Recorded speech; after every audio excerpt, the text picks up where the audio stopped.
English channel জয় করলেন সুন্দরবনের রবিন। অদম্য জেদ, একাগ্রতা আর ইচ্ছে শক্তি এবং শারীরিক সক্ষমতা ও মানসিক দৃঢ়তাকে সঙ্গী করে বিশ্বের অন্যতম কঠিন ও বিপদসংকুল জলপথ ইংলিশ চ্যানেল সফলভাবে অতিক্রম করলেন দক্ষিণ 24 পরগনার ক্যানিংয়ের তালদির বাসিন্দা রবিন বলদেব।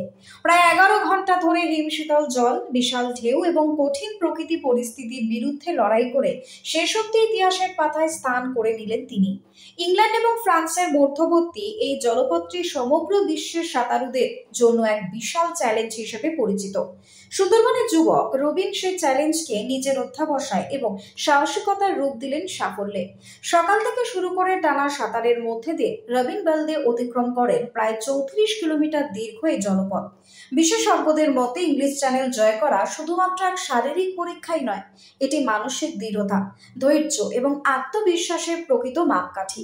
এই অসাধারণ সাফল্যের জন্য রবিন বলদেকে অভিনন্দন জানিয়েছেন বিভিন্ন ক্রীড়া সংগঠন, প্রশাসনের আধিকারিকরা থেকে শুরু করে বিভিন্ন ক্রীড়াবিদরা। স্থানীয় মানুষজনের মধ্যেও ব্যাপক উচ্ছ্বাস এবং গর্বের সঞ্চার হয়েছে রবিন বলদের এই সাফল্যের ফলে। ভাবতেই সত্যি আনন্দ লাগছে, এতটাই আনন্দ লাগছে যে আমি এটা আমার জীবন একটা সার্থক যে আমি ইংল্যান্ডের থেকে শুরু করেছিলাম ফক্সটন থেকে, আর ফ্রান্স পর্যন্ত যে সাঁতারে জলে নামতে হবে সেটা একটা গা শিউরে ওঠার মতো একটা মুহূর্ত, এবং সেটা হচ্ছে স্বপ্নের মতো লাগছে আমার কাছে। ব্যুরো রিপোর্ট, নিউজ বঙ্গ টাইম।